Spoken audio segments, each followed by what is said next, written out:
Для креативного мышления нужно время, для креативного мышления нужно разнообразие, для креативного мышления требует разноплановых ресурсов. Когда мен просто жұмыс жасап жүрген кезімде біздің кооператив болатын болатын. Бізге около 4 сағат жұмыс жасауға береді. Мысалы, мен кешкі 4-тен 8-ге дейін жұмыс жасаймын, 4 сағат. Таңертеңгісін бізге 100 лира, яғни 7000 теңгедей беретін групповой. Например, біз Рашид екеуміз основной көп болатынбыз. И островқа барыңдар, болмаса бір күшті тамақтаныңдар, или болмаса бір музейге барыңдар, ана жаққа барыңдар, ана жаққа барыңдар деп постоянно айтатын бізге. Бізге енді күшті ғой бұл нәрсе, барасың, қуасың, ана жаққа барайық, давай кетің, ана жаққа барайық деп барасың.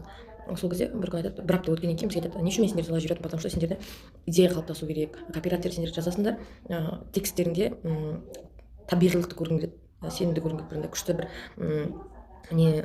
бір идеялармен, инсайттар алып, идеялармен әдемі сөз арқылы жазуларыңды қалаймын деп айтатын. Бізге ол польза болды, потому что действительно біз чисто инсайт алуға ғана баратынбыз островқа. Барасың, ана көресің, мысалы мен элементарно судағы медузалар болмаса балықтарды көріп, мысалы жылдам әлі тез қимылдағым келе ме, мысалы осындай жерде саяхаттағым келе ме деген сияқты түрлі уже текстер жаза бастадым да, потому что күшті инсайттар аласың. Музейлерге барған кезде қарап отырасың, музейде, например, и бірталай көп инсайттар аласың. Кажется, ол дұрыс нәрсе екен да, потому что енді ол Францияның кооперативі болғаннан кейін көп нәрсені білемін, тем более.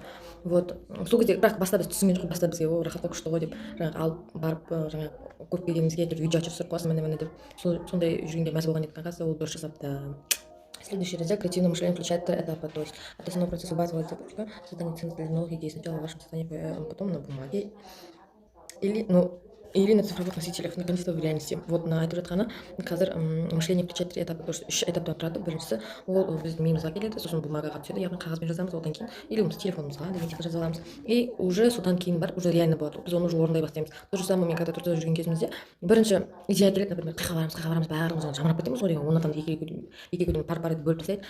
И мен всегда сондай нәрселер тауып алатынмын да. Например, кеттік Мехримах Сұлтан мешітінің жоғарысына барамыз, сол жерде күшті, сол жерден білеміз, кеттік Фатиқа барамыз, кеттік основа қыз күресіне баратынбыз, потому что қыз күресі жақта үлкен, то есть теңізге қарап көп нәрсе сайта алуға болады. Или Сағдағарға кетіп қалсың, осы достарға, то есть сол жерден сознание уже келді, идея келді, біз бардық, жасадық, бардық, то есть жазып аламыз, мынандай жерге барамыз, сосын или то есть телефонға, сосын барасың да, уже соны жұмысты асырасың, островқа барасың, мына жаққа барасың, сосын келгеннен кейін уже новый инсайттар аласың, күшті, и дәріс жаза бастайсың, тексттер.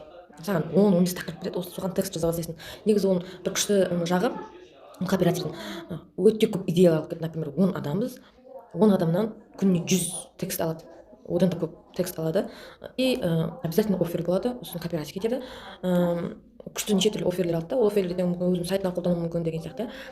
Солай әрі өзінің жұмысын тындырды, әрі компанияның жұмысын тындырды, әрі еще бізге сабақ берді. Вот что-то есть, следуй своим истинкам. Ну, я всегда следовала своим истинкам. Так. 15 минуттық кітап кетті. Келесі біздің жұмысымыз мынандай болады.